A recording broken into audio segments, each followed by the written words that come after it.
welcome to the Chelsea Echo podcast. It is a brand new week with a brand new podcast, and we're actually consistent. I'm very proud of all of us. It's been a good start, boys. I'm proud of you. It's good. 2 weeks out of 2. Well Exactly. done. It's banging. We've got the usuals. We've got Nico. We've got Mooch. We've got Brandon, or BTE, as Nico insists he is called. BTE. But, ladies and gentlemen, the most important thing for me this week, we've got our first guest, son of Chelsea, Daniel Charles in the building. Yay! All right, Dan. I'm good. I've been informed that I've got to sort of make sure I'm looking at the cameras. I Yeah, feel like I'm in a VAR studio, like, you know, gonna catch every single angle. So Yeah, but the thing is here when we VAR studio gets things wrong, though. We get facts right here. Exactly. we'll try. We'll go for it. But I mean, obviously, look, it's good to have you here. It's obviously, you know, you've come back, you started doing your own content again, and you know, it's been a pretty good year to be a Chelsea fan, hasn't it? How do you feel? How's it gone so far? Yeah, I mean, I think it's been good personally in terms of the content I've made and like making strides on my YouTube channel that I thought were going to take much longer to do. There have been some like difficult moments as a Chelsea fan, and it's sort of that weird thing where you're making content and you obviously care about the club and you're emotional about the AFT conundrum. Yeah, it's that conundrum, and you know, with the whole Lampard thing, I don't want to sort of bring up old things, but it's like Lampard personally for me is a big part of my life growing up, a big part of why I fell in love with Chelsea. Simultaneously, knowing who Frank Lampard was, Lampard becoming my favourite player, and supporting Chelsea Football Club happened on the exact same night. So it has been weird, but it's like I think that it's been fun. It's interesting for me personally doing YouTube now compared to when I was doing it when I was like 14, 15, and sort of trying to grow in sort of a different way to maybe the way I was previously. And 100%. Well, I mean, you've known each other for half a decade now. 2015, I think. 2015. So Hey, bump that, you and me too. yeah, banging. So, but yeah, it's you have changed a lot. You've done a lot of different content and you've expanded, which is fantastic to see.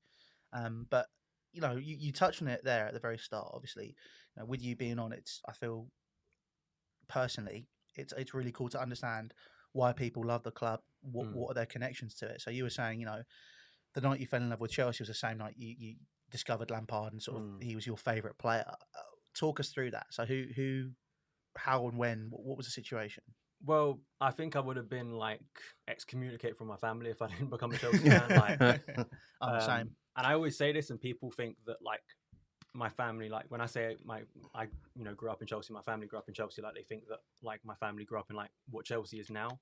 Like my family grew up for generations supporting the club when Chelsea was a lot more working class, and so it's the stories have sort of been passed down from generation to generation in terms of my granddad, my dad, and now me and my brother, sort of a younger generation supporting the club.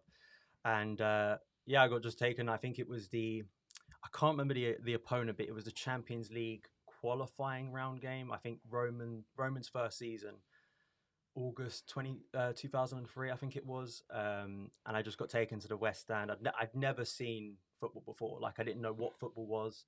My dad just, it was like, this is, he's a boy, he has to go and see football. Like there's no way.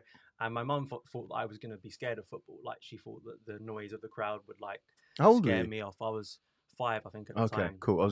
If it's 17, then Jeez, that's great.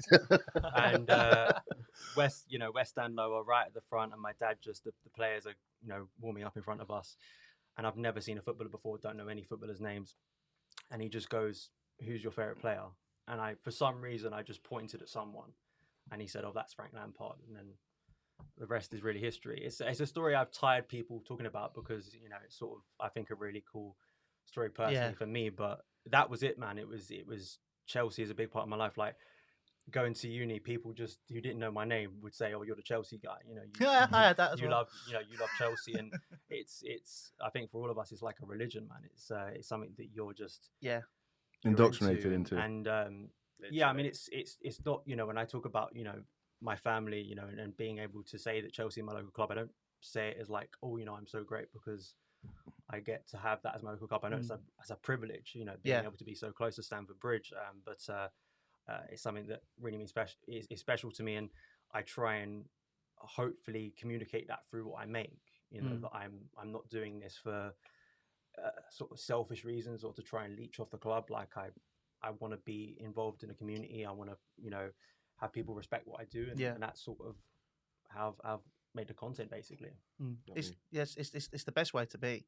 I think that making content like that, there's far too many channels and groups of people that make content. They don't do it for the right reasons. They don't because they want to be famous, or they've done it and it's financially now become viable. And I think the big thing about this sector especially is that there's a lot of it's very commercialized now. I feel like when me and you first started, I felt there was a lot more soul to it. Now I don't feel so. When I started the channel, like 2014, I think it was summer 2014. It was literally because I was bored. Like I'd just finished GCSEs and I was just bored one summer. And there was barely any other Chelsea creators out there. In fact, there were two that I knew of, and that was Eunice, who's of course still going strong today, and Jonah Zeka. What a guy! And I just, reached out to them. I had no subscribers. I don't think I'd even made a video about Chelsea, and just said, "Oh, can we do a podcast?" Because I felt, why aren't these two guys collaborating? They've never collaborated before, and they were very kind, and we did a podcast, and that really got me going. So it was. It's weird now looking at how big the Chelsea community is, to be honest, because it's there was barely anyone at the time who was doing Chelsea content. So that now there's too many. Yeah, probably. Well, I mean, the vast majority we all want to work together. It's fantastic. It's great to have you here. But you actually made a very important point on YouTube and sat here very quietly, as has Brandon. Sorry, I didn't want to hog all the time. Well, you did. Obviously, I think it's quite important. Actually, just a little something. My dad is in the corner of the room because he was intrigued and wanted to watch how the whole process works. But I think it's actually really cool to hear people's stories about how they first fell in love with the club. And I've not actually ever spoken to any of you three about that, ever. Yeah. It's just kind of, oh, you're a Chelsea fan. Oh, cool, let's start talking about Chelsea. There's been no historical context. And I'd actually quite like to hear like all your... Well, I was almost a QPR fan. So like my dad doesn't, I know. My dad has no interest in sport whatsoever, like at all.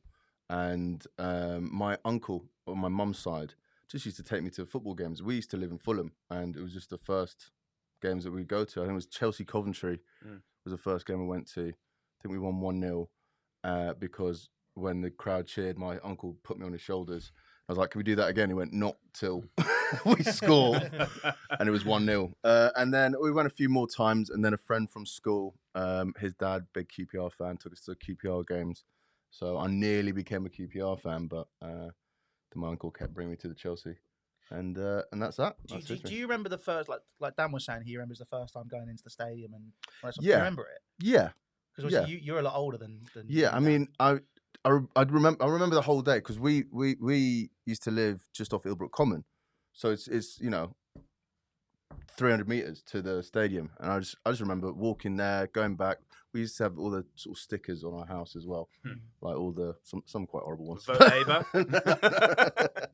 and yeah, it was just really nice days out, and it was just something to do. And it's like I had no interest in football. I had no because I was just watching Terminator, or whatever. Like that was what you do. You'd watch videos and go play a bit of football, but then you wouldn't really. What position are you, Mooch? I'm interested. I'm a rugby player.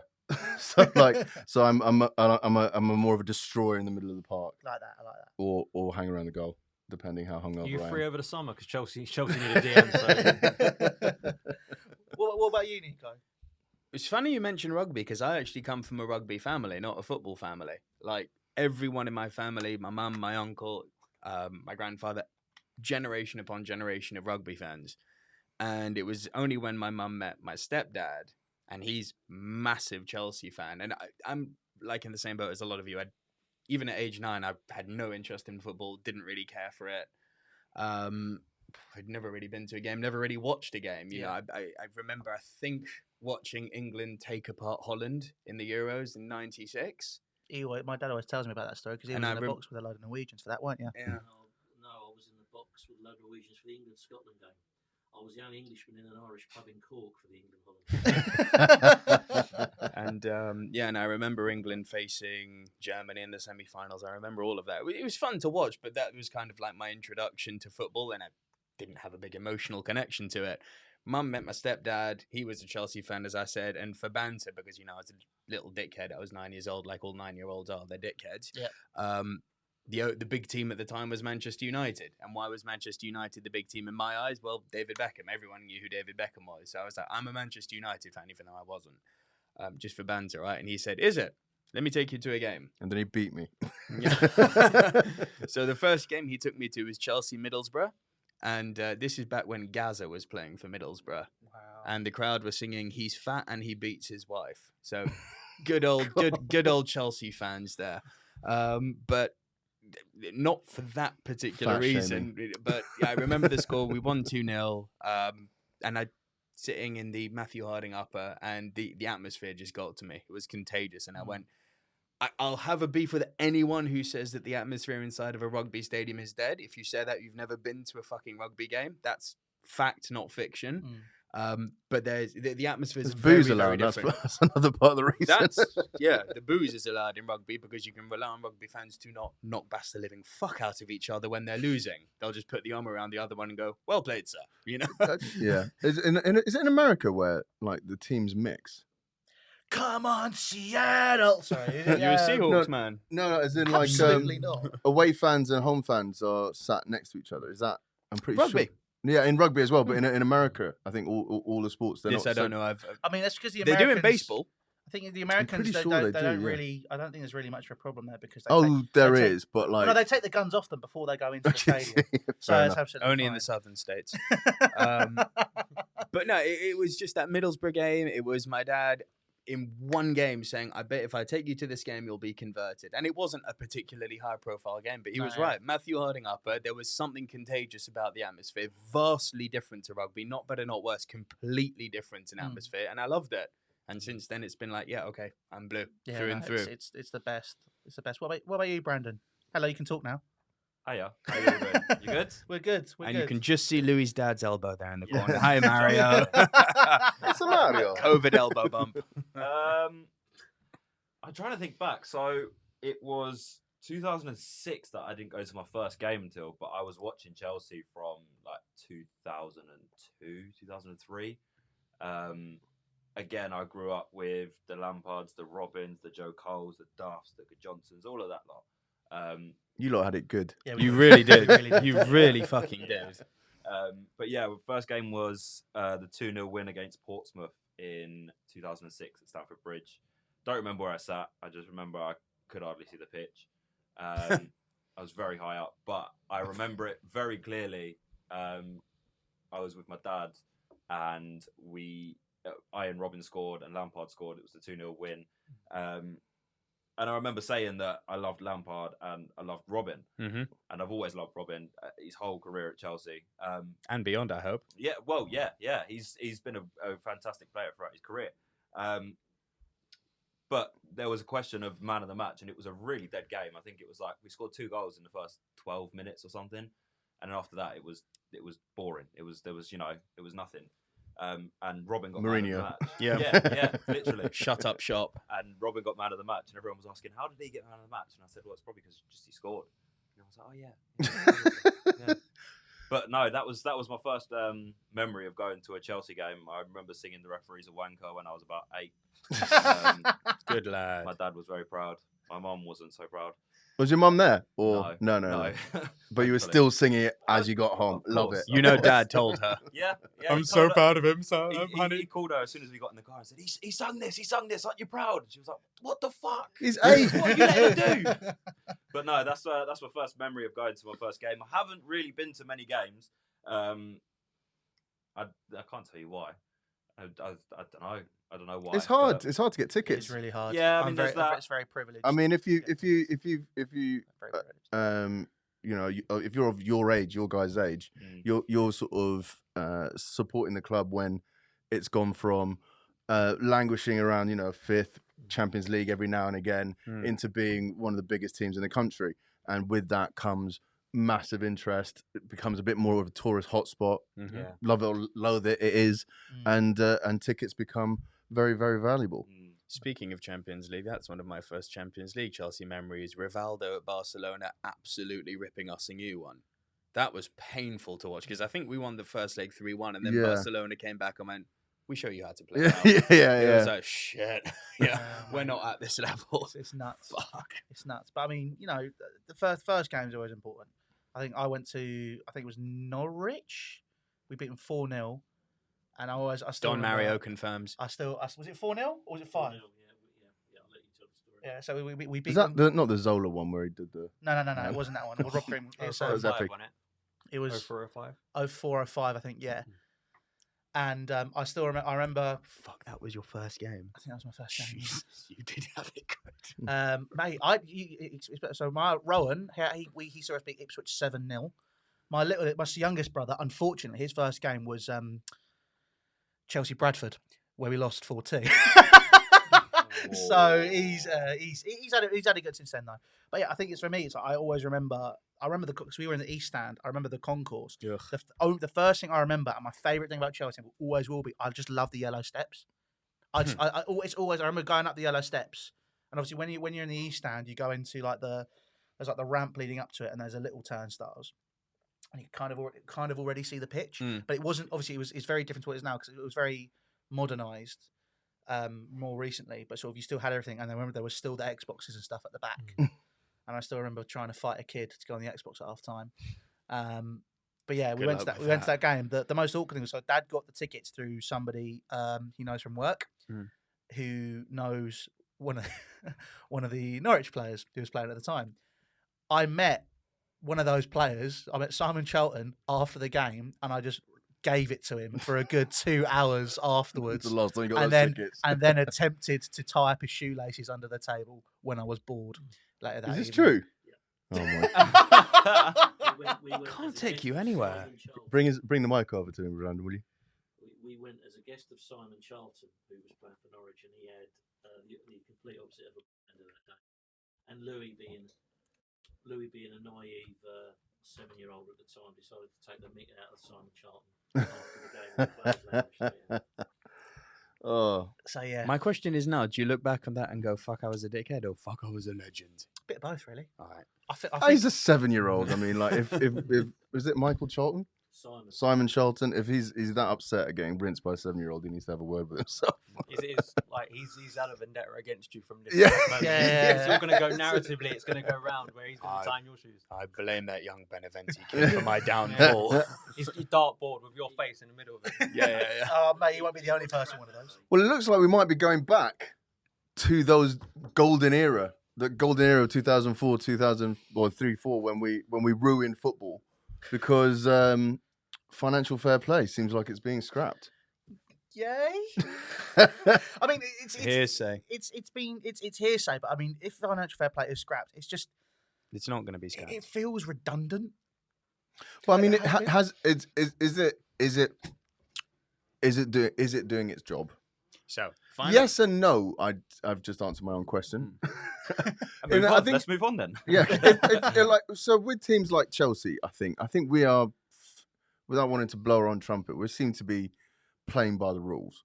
Yeah, do you know what I the mean? club wants to be self-sustainable. Yeah. It wants to, as for outsiders, that seems quite ridiculous. On face of it, you think, especially last summer. But when you actually look at Marina's work in terms of selling players and buying players, it adds up on that sense. Yeah, it's been run as a business. They were, Roman voted for FFP in the first place. Mm-hmm. Yeah. So he backs that, at the time. So it's not the case that Chelsea haven't been trying to do that themselves. It's just.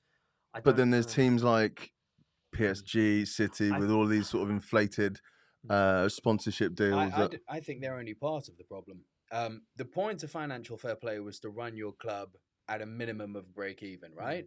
So it was to run it as a sustainable business, not as a wealthy benefactor's plaything. Yeah. Now, the problem with financial fair play is that it didn't take into account two things. One of them is the wealthy benefactors. So people like the Qatari group, people like Sheikh Mansour, it didn't make any accommodations for those types of investments.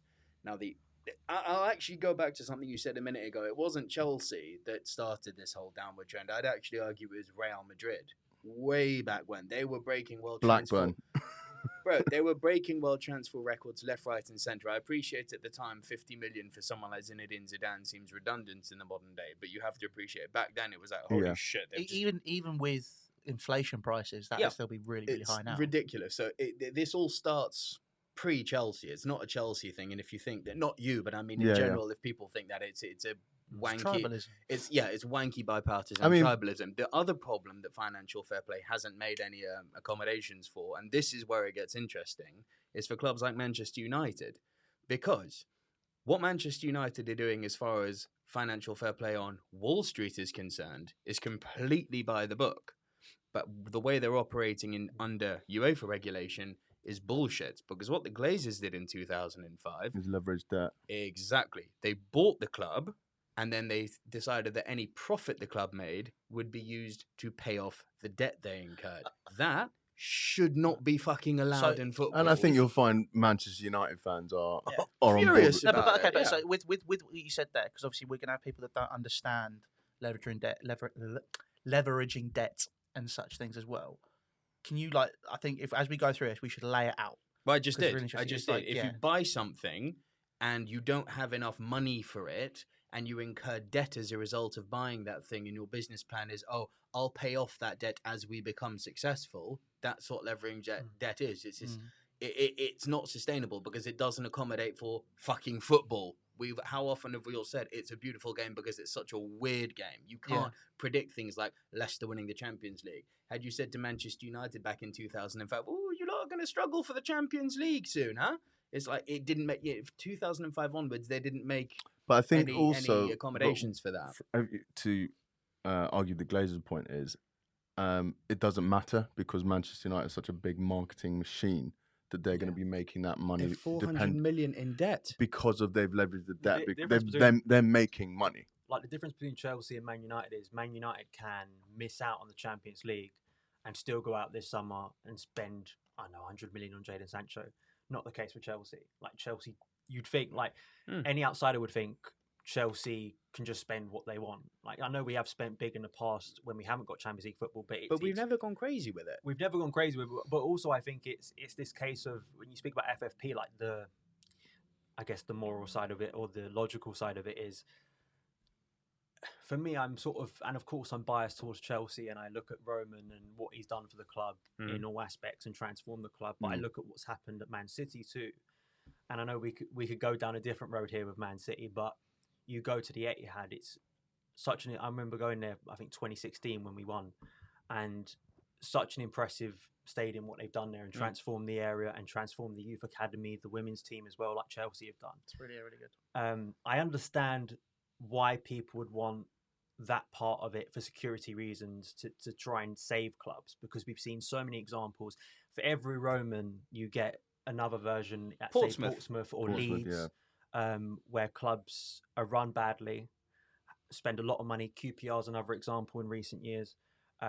Dude, Liverpool in 2007. Let's bring a big name in. They nearly went bankrupt in 2007. But I think, but you'd look, I don't know, I think you'd look around a lot of industries and go, there are good owners, there are bad owners. Does that mean you don't have any, I don't know what's the word, barriers or any sort of legislation to try and protect clubs? But it's also that case of the dream for any fan of someone coming in, like Newcastle, for instance. Yeah, I was going to say, Newcastle's a weird one because it's kind of, it's when politics has got involved with it. And Newcastle didn't get bought out because of the Saudi government's permissive attitude to piracy of a Qatari being sports. The Saudi government were essentially selling boxes that you could get pirated being sports around Saudi Arabia, and a few other naughty things. To say it quite lightly, it was a few human rights violations. To put it quite lightly, just a few. Yeah, but I think that's a really good one where we mentioned bad owners. Mike Ashley being a prime example is probably not only just the worst owner of a football team, but the worst owner of a business. People on 0-hour contracts, basically just abusing people to get jobs done. If you're ill, you'd get sacked, stuff like that. All down to Mike Ashley legislations. But that handles PR so well. Do you remember when he went through a security gate and he had like thousands of pounds in cash just in his pockets, and it's just kind of like, big man, the optics on this is not we saw it's the House of Commons, isn't it? I don't know why this comes up to me, but like I remember a few months back, I think it was like October time, I remember talking about it on my channel, Project Big Picture that came up. Yeah. I just remember that sort of, and it was the idea of saving football. And part of my opposition to that was it, to me, very much felt like the establishment of Liverpool and Man United basically saying, we don't want another Leicester. We don't want the threat of Wolves or Newcastle being taken over. You know, there was one of the proposals was to veto a potential new owner into the league. And you think, as Chelsea, as Man United, as Man City, as Liverpool, are you really going to allow an owner to come in if they can take you over, over in the league?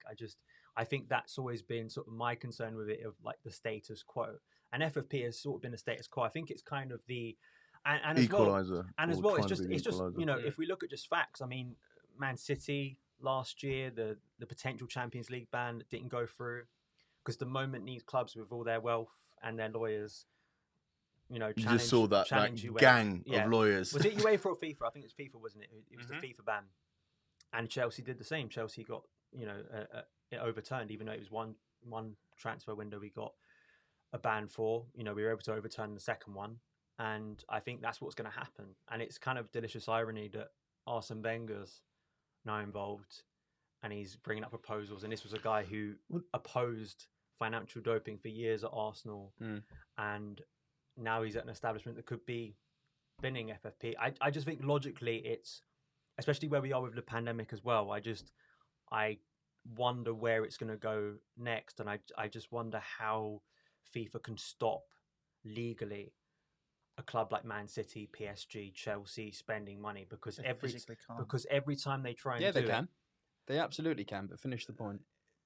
Every time they try and do it, at least the evidence I've seen, when they try and punish these clubs, nothing happens. You know, the fact that City it's wet. It's fucking wet. It's not just to wet. Say to one of the richest men in the world, you've got what was it, £100,000? I was like, here, I pissed that on you. No, but it's not even that. Joke. It's when they do have the bans getting overturned.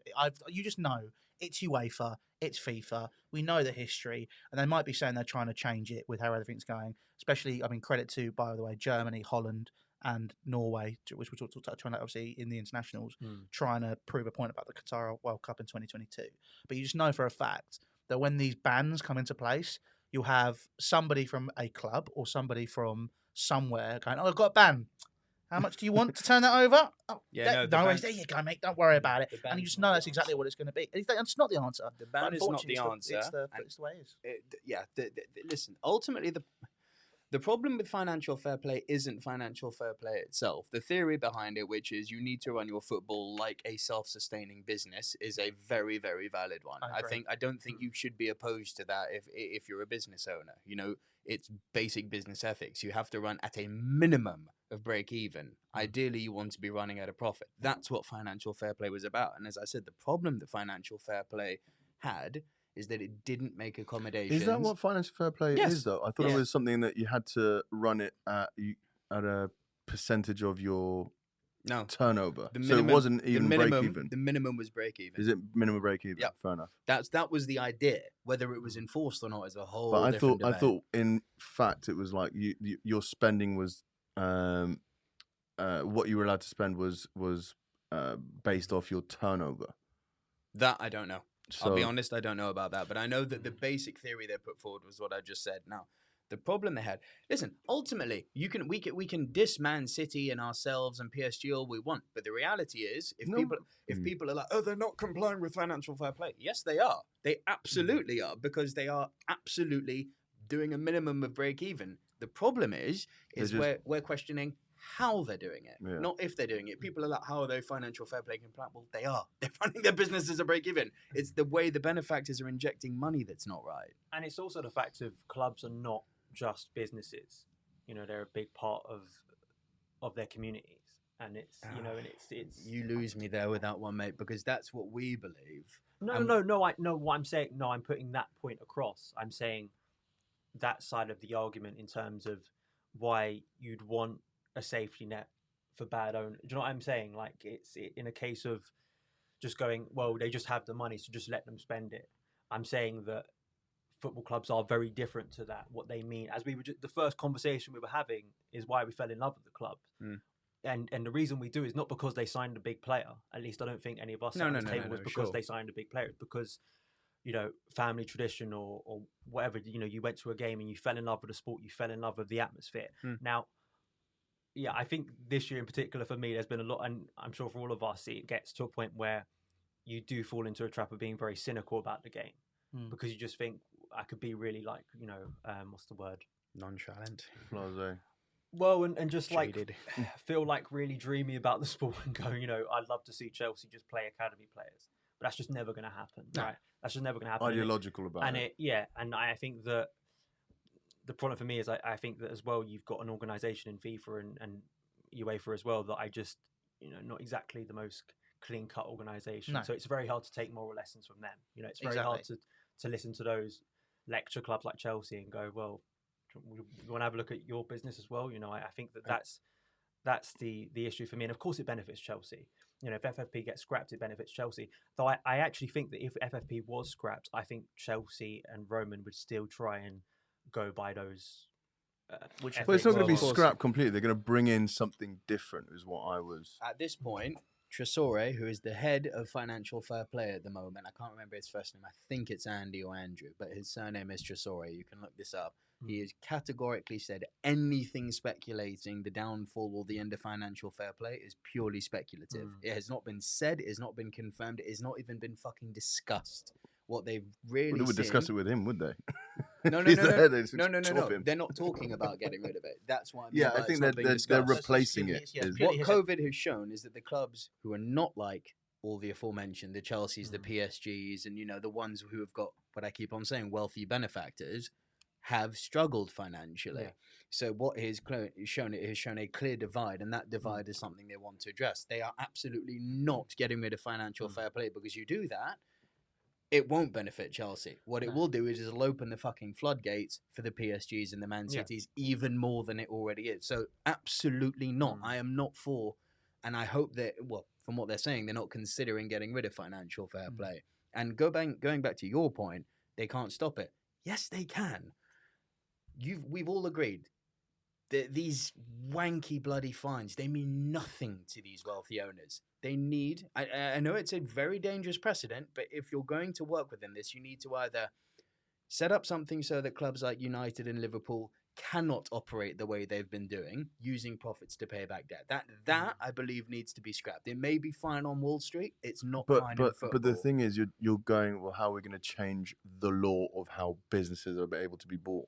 Because it's essentially you're saying, okay, cool. UEFA are making the laws though within football. No, mate, the country makes the laws. No, within UEFA's not going to change the law of a country to accommodate. I think what Nico's saying, he's talking about when clubs are purchased.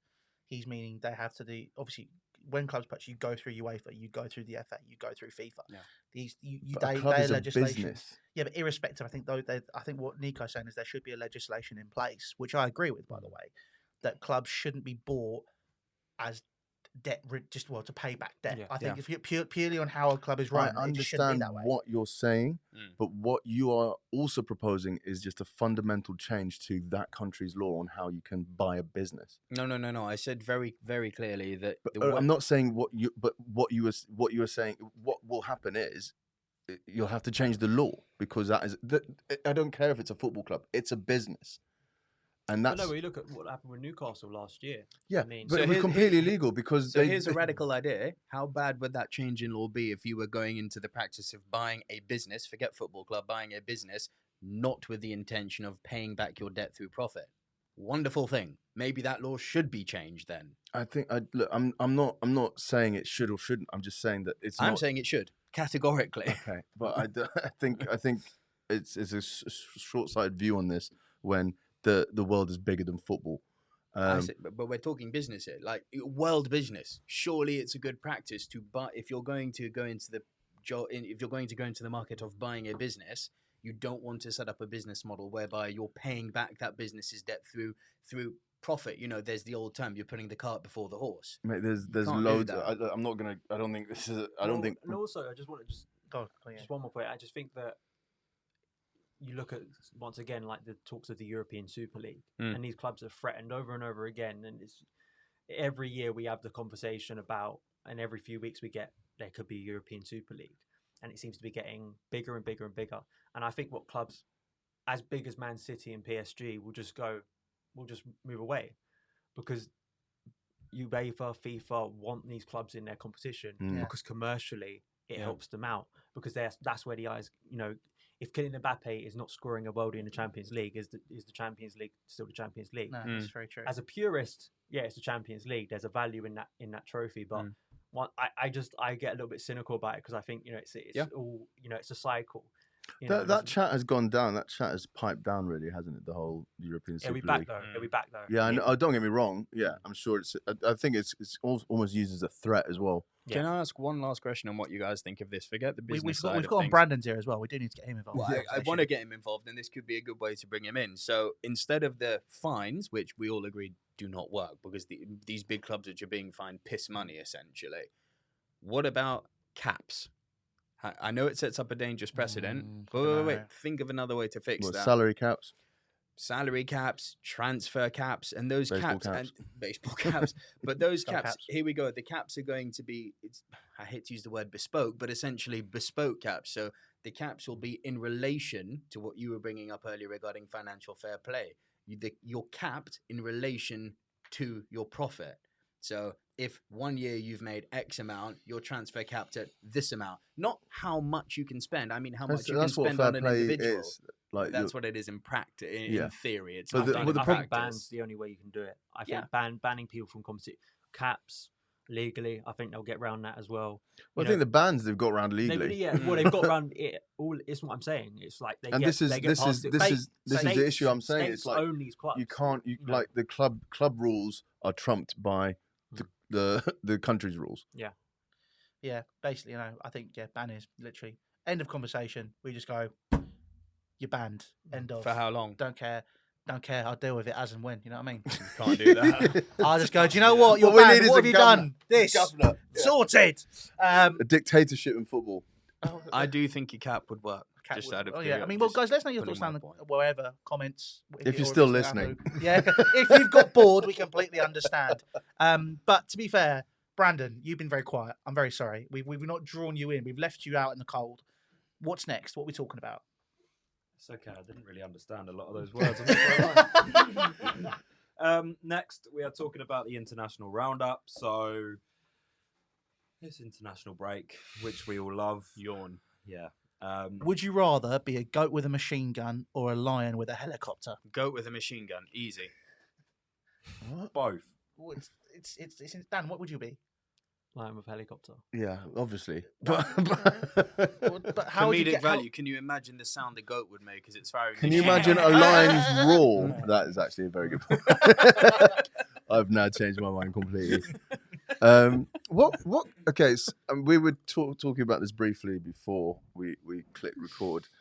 I haven't watched any of the international football. Nor me. I watched a bit of England San Marino, and I watched Ronaldo cry yesterday. I saw that. That was. Yeah, that's the only Did the ball cross the line? Yes, 100%. I've seen the goal line footage. It crossed by about a foot, and he had The whole ball, yeah? Yeah, the whole ball. Even the player's shin was over the line. Brandon, can you get that up for me, please? Jamie, can you get it up as well? 1 second, Joe. So, do they not have goal line technology in international? They're not using it. Not for these stupid friendlies. Well, they're qualifiers. Qualifiers. Oh, is it qualifier? The World Cup But qualifier. some countries can't afford them, or that. So Rubbish. what?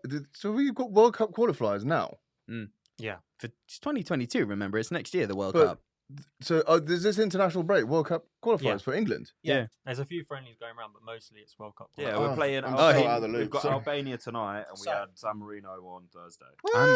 I'm personally speaking very surprised France drew with Ukraine. It was an own goal that we gave the that Ukraine. is something I was going to bring up, because Mr. N'Golo Kante suffered an injury in that game and is flying back to London. Great. Thoughts? Because Because I would just want to say, every time it comes round to something like an international break, or we play like that mid-season friendly we played under Sarri, or pre-season, like just as we're about to get into the season, we always seem to get hit with at least one kind of major injury, if not 3 or 4 niggles that keep players out for 2-3 weeks, and then it kind of screws us a little bit, because obviously at the moment, sorry, it's quite a hectic schedule. It has been since Christmas, and especially because of COVID as well, they're cramming as much as they can in. Obviously, we're still in the FA Cup, the Champions League, and the Prem, so we've got a lot of fixtures coming up. We've had a lot of fixtures, so it always seems as if whether they're international friendlies or qualifiers for the Euros or the World Cup, we always seem to come off, I wouldn't say worst, but one of the worst teams in the Prem to come back with players injured or niggles. Well, I think there's two routes we can go down with this conversation. Firstly, I would like to talk about N'Golo Kante. And Dan, I know you've done a lot on sort of DMs recently, and you mentioned earlier sort of defensive midfielder is a position which Chelsea need to strengthen. Mooch isn't available on a transfer, unfortunately. Yep. So he's repping for Bernie. Exactly. Yeah. How do you see this? I mean, N'Golo Kante, firstly, 29. He's had a lot of injuries recently, a lot. Do we feel that he's maybe coming to the end of his lifespan as a player in that position? And who would you say is the prime example, the best person we get realistically to replace him? If you would have asked me about Kante January time, say just around Tuchel coming in, because I remember there was stories from like Matt Law saying, and I think this could still be maybe a point of contention when we get to the summer. Potentially him wanting to move on, a lot of his friends at Chelsea moving on. Eden Hazard was apparently a close friend of his, and just getting a little bit apparently tired personally with the shifting of his position and the constant changing at Chelsea. But what Tuchel has done very quickly is get Kante back to Kante. You know, that performance against, and there were several performances before it actually. The Leeds performance, I thought he was amazing as well. The performance against Atletico Madrid, I mean, unreal. I don't care what anyone says. That night, he's the best midfielder in the world. When Kante's like that, there's no. You could show me any midfielder in the world. I'm keeping N'Golo Kante. So at that age, as Thiago Silva's proving, right? You know, age. I think sometimes it gets a little bit too tiresome when we're only looking at age as sort of value. As Cristiano Ronaldo's proving. But I think the difference between Ronaldo and, you know, as we mentioned, Thiago Silva, I think Ronaldo has been keeping himself in shape as a physical specimen for years. Thiago Silva is just one of the last sentinels of those centre backs of the Jontes, the Maldinis, the sort of guys who will just play until they physically can't do it anymore. I don't feel N'Golo Kante fits that bracket. I think you have to manage him a lot better. Yeah. And I think Deschamps has over a few years now been sort of saying Deschamps. He's French. Deschamps, sorry. Okay. Didier Deschamps. Yeah. Deschamps. I will smack you both. He's some of the comments he's made about Kante, because there seems to have been a bit of friction over the last few years with his fitness issues, because he's picked up a few injuries for France, as he has for Chelsea. So I think it's a little bit unfair to say it's all down to internationals. Of course, it's not. You know, he's picked up quite a few injuries at Chelsea, probably more injuries at Chelsea than he has at France. But it was interesting. Deschamps said before we started this international break, I think he was saying something about the level of football he's playing. You know, I play him every game. And it's like, you know, first injury, and against Ukraine he gets injured. He's clearly a player that you can't play every single game. You have to manage him, like you do with Thiago Silva. And he's such an explosive player. I think that you need to, if Chelsea want to seriously compete for a Premier League title, you need Kante. Yep. We don't only need Kante. I think we're fooling ourselves at the moment if we think with the current midfield, and I've been proven wrong by Tuchel, what he's done with that midfield. I've been very impressed. Yeah. But I just don't think the current way we're playing, I think there's a level of caution to the way we're playing at the moment with, say, Jorginho. Agreed. I'm, very sympathetic towards Jorginho, and I will defend Jorginho because I think he's some of the abuse he's gotten over the years, and I think he can be a very useful player. But the way Tuchel is using him, if you look at his average position from like now with Tuchel compared to Lampard, he is much more he's not pressing anymore. If you look at his heat map, he is literally where he's stationed on the pitch. Like he's usually behind the halfway line. Under Lampard, I did for an article I wrote, he literally, for Lampard, the last time he played under Lampard against Fulham in January, all over the place. Yeah. Pressing up higher, like he was for Sarri actually. And I think Tuchel has very intelligently looked at the midfield he's got. I don't really have a perfect option because I don't have a natural DM in this squad. I don't have someone who has the mobility. The problem is with Jorginho, Kovacic, Kante is it's balancing it all out. One of them's a really good passer who can really dictate play, be a metronome. A Billy Gilmore too. Billy Gilmore's still very young, and maybe we can have a discussion about Billy getting more minutes. But I was about to say before, cometh the hour, cometh the man. To Brandon's Kante being injured, step up. I think West Brom, and I actually thought that West Brom would be a game that you wouldn't play Kante in because Chelsea are going to have a lot of the ball. We trust Jorginho and Cover or Gilmore to competently, control that midfield area. We've got Porto a couple of days later. There's two, this is not like the Atletico last 16 where both legs are split out. Yeah. Now they're back to back, you know, in midweek. So it's kind of juggling where you're going to play Kante. And you probably, if I was Tuchel, I'd not have him play the 2 Premier League games. Agreed. I'd prioritise Champions League. You Yeah, know, 100%. Especially with the fixtures we've got coming in the Premier League. So that's that side of it. I think in terms of recruitment, I am a little bit concerned there's been no talk of a DM. Yeah. I do think one of the players to look out for is Aurelien Tchouameni from Monaco, who, funny enough, is playing with Fabregas at the moment. I really like him. I mean, I think Declan Rice is the perfect option. But it's just going to be too much money. And I also think there's a PR side. I think there's too much Of baggage. bringing back an old... Well, because think of it from like a PR way. If Chelsea signed Declan Rice for, let's say 70 to 80 million in the summer, part of the whole fallout with Lampard was adamantly pushing Declan Rice as a big target. And apparently that was really annoying the hierarchy at Chelsea. Politically, which I hate bringing up when we speak about Chelsea, but it's just, you know, the reality of the situation. If we go out and sign him like 3 or 4 months after we've sacked Lampard, clubs sort of admitting defeat, aren't they? They're sort of admitting. Now, Yeah, I mean, it's not. You know, and it's not the case of you don't sign a good player because it may make you look bad from the previous manager. It's just, I just wonder. I think, is it such a bad thing to admit Football? defeat on a player like Declan No, Rice? no. I think it's illogical because Agree. Chelsea, the whole nonsense about Declan Rice for me was that we've brought back players we've sold before. Nemanja Matic, David Luiz. You know, we sold Kevin De Bruyne. You know, saving face, making ourselves not look silly in the transfer market. That went a long time ago. You know, for me, I think there is no better option than Declan Rice. But if we can't sign Declan Rice, I think Tchouameni's a really good option because I think he's not an obvious player in terms of not many people will know him.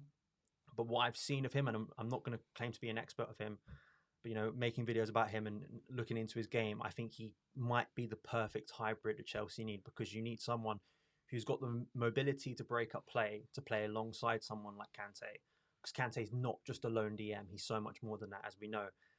But also maybe has a passing range in there that can dictate play in a team like Tuchel's who wants to dominate possession. Yeah.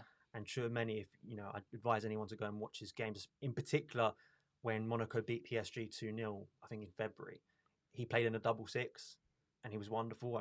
When I watched that game, Joe Tweedy, who's a great guy on, I'm pretty sure most people know Joe Tweedy's and knows a lot about Tchouameni and, you know, sort of speaking about him. I think that's a player to look out for in the summer. I've still got PTSD though. And I know people will instantly think Bakayoko, but trust me, Tchouameni as well. At Bordeaux, he was more of a playmaker. He was more of a deep line playmaker. Okay. He's under Nico Kovac now. He's become much more of a natural DM, sort of someone who's learned to break up play, but he's still got that really good, especially switching of play, which is something I think Chelsea could be a lot better at. I miss with a guy like Timo Werner playing as well. When you say that, you just want someone who's going to look up and go, right, there you go, direct. It's one of my biggest frustrations with Chelsea is the amount of times, and I like Jorginho, I like Kovacic. I think they've done really well recently, but the amount of time when you buy someone like Timo Werner, and it's not even Werner, it's Kai. This happens several times in the game. People don't really notice it because A, we haven't been in the ground, and B, usually Werner will make a run that then gets lost on the frame of the camera, so you don't actually spot it. And Jorginho or Kovac will be in possession, and it's that pass. And I actually think Billy Gilmour's the only one in our squad. Thank you. This is literally what I said last week. Billy Gilmour's the only one in this squad that I actually trust or actually think will make that daring pass. Yeah. And it may not work Well, he did it against Sheffield, didn't he? There was one brilliant That pass to Callum coming in at right wing back. He's singing my noise. Thank you. And I think that he's one of those players that I'd love to see Billy come through because it'd be nice for once to go, as the club has done, like the evidence is there over the last 2 years. You don't have to spend 100 million. 500,000 compensation fee, Billy Gilmour was. You don't have to go out there when we've got, you know, Reece James, Mason Mount, Tammy Abraham, Callum Hudson-Odoi. Shame about Fikayo Tomori, but, you know, we'll move on from that. I'm so gutted about that. But there've been a lot of examples, and Billy's another one where I think, sure, like I know there are concerns maybe about his physicality, but I think he's brilliant in the challenge. Actually, I agree. I think maybe you need a bigger player next to him, because we don't have a lot of height in that midfield. That's why I think Chelsea should be going out there and maybe signing someone else. You know, I think there's Billy, I think, has got that passing range that a team would need. But yeah, I would say Tchouameni is probably one to look out for in the summer that Chelsea could be prioritising. Sounds interesting. I mean, yeah, I mean Billy Gilmore, the high things, a big thing. But I mean, he is from Glasgow. He's a little bloke, which when you're in Glasgow, So is Kante. he'll square up to you, and Yeah. he'll be like, "Hey, you bastard," and he'll butt you. But yeah, I mean, I think we really just go through that. Brandon, what else we got to touch on? What else we got?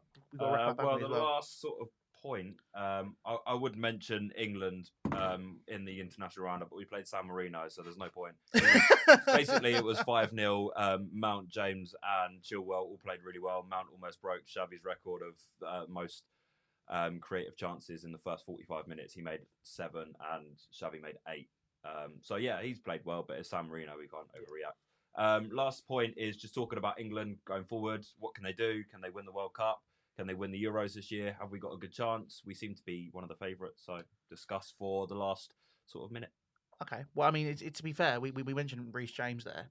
Reece James is currently being played ahead of Trent Alexander-Arnold. And apparently Southgate doesn't rate Trent anymore. Or he rates, not that he doesn't rate Trent. I mean, he rates James above Trent. He likes his attitude in training. He likes the way he plays.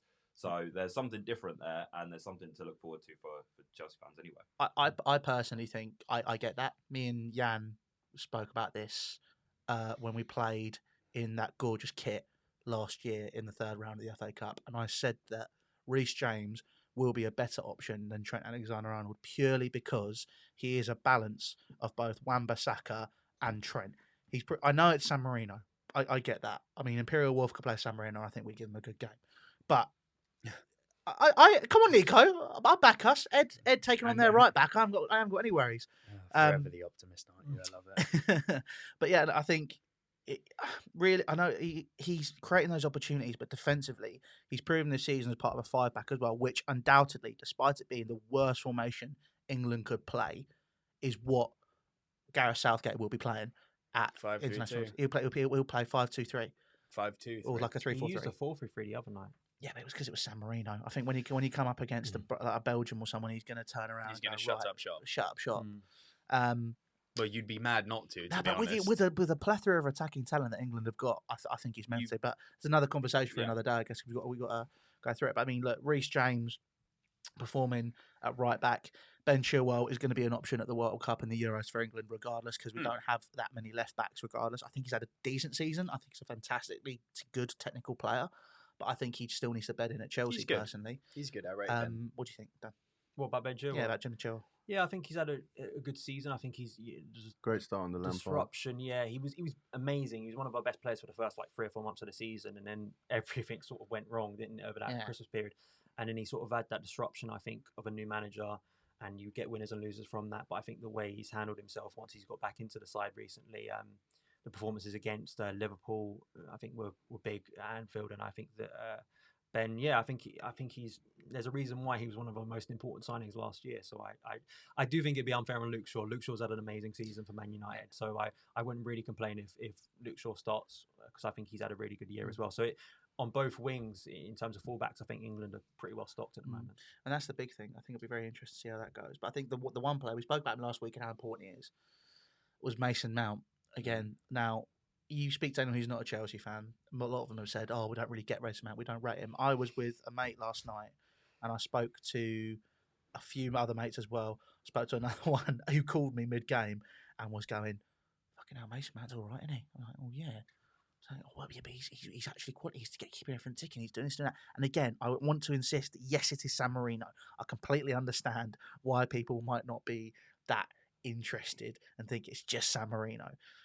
Does Mason Mount start for this England team? Brandon? Yes, and yes. I think, like you said, and a lot of people online have said the same, he keeps that ball ticking. Again, like you said, it's San Marino, I know. But the problem with England is we played San Marino, we only beat them 5-0. We have 34 shots or something like that. Lingard had about 12 himself. But we played well, but we just seemed very slow in moving the ball from back to front.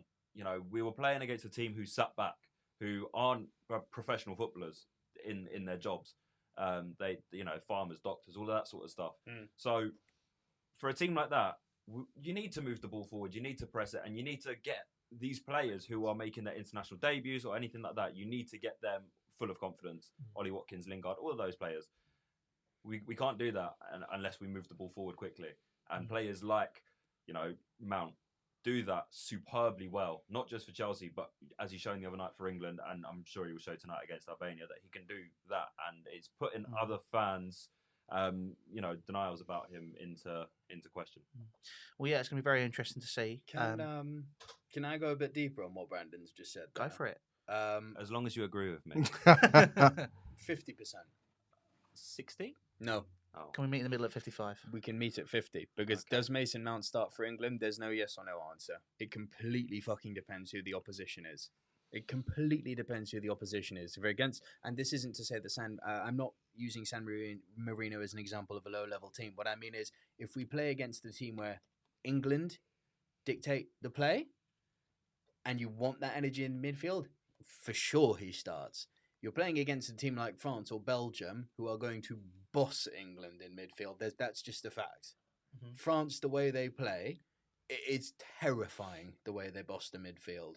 And the Paul Pogba for Man United is not the Paul Pogba who plays for France. That is a serious fucking midfield. But I still and if Mason Mount plays against France, honestly, he'll be made to look silly for the time being. I disagree. I believe that. Yeah, I disagree as well.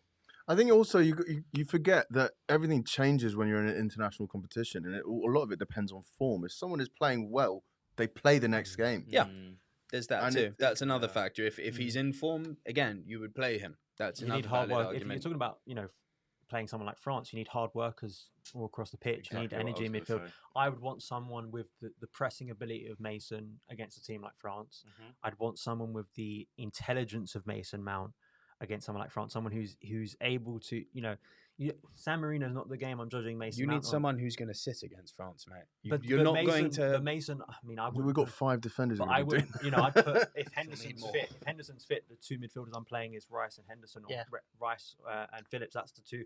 I wouldn't be playing Mason as a number 8. I'd be playing him. There you go. As he does for Chelsea, as an inverted winger, a roaming number 10. Yeah. Where he can really press. Then yes. Press from the front. Then I'm with you. So then I'm with you. Yeah, I think that you got when you look at Mason Mount's been Chelsea's best player for basically 2 years now. He has Kante's probably the only one who comes close in terms of levels recently. But consistent levels as well. Consistent levels. Mason's just been ridiculously good for Chelsea. I don't need to say anything more than what did he do at Anfield. The reason we won for the first time at Anfield in the Premier League in 7 years is because of Mason Mount. There aren't many Chelsea players and a not informed Liverpool team. True, but I think that what Mason's doing at his age is just ridiculous. It's stellar, and it's brilliant. I think it's a little bit silly. I still see articles from journalists I respect, like bringing up this teacher's pet thing. It's like, and putting, I know they don't write their headlines, but it's like, we should not be addressing, like, we should not be taking this seriously. And as well, actually, I think you were making, their fans outside of Chelsea don't rate Mason Mount. I think it's the opposite. I see fans of opposing clubs who like Mason Mount and think Mason Mount's our best player. Yeah. And I see our own fans who is that idiot who called him a rent boy? That you brought it up when we were last on podcast. Some Chelsea fan was on another podcast, and he literally. Well, he's not really a Chelsea fan, is he? You would think, right? Yeah, no, exactly. Called him a rent boy. Now, just like, what the fuck? It's when people are saying stuff like that. This is the one problem I have with toxicity. In football. Chelsea. I saw someone do a thing. I don't normally read those Twitter threads. So it says this is what the fan bases are on Twitter, and I'm like, no. This is why we need fans back in the stadium. Yeah, we need fans back in the stadium. This is why we need. This is why we need to stand as soon as possible. Basically, Twitter. Chelsea, it's one of the most toxic places I've been. I think they're all the same. Twitter football. I think we all sort of shit on our own sort of Twitterati fans, but every club it's just dickheads in every like 15-year-old FIFA players or fucking just racist old men. Yeah, but pretty much. I mean, I think we can 50%. I think we'll go Mason Mount starts for me. He does. You. Depends on the team. I think Grealish has got to be in there as well. Grealish got to be in there. Grealish has got to be in there. Foden, I'd make an argument for being in there. there. To have options. Yeah, Isn't it good to have these options when you go into a tournament? Because we've got options with a manager who doesn't know how to use them, which is the most I think that's scary thing. We'll see. I think that's really unfair. Brandon, start 100%. Yes or no? Yeah.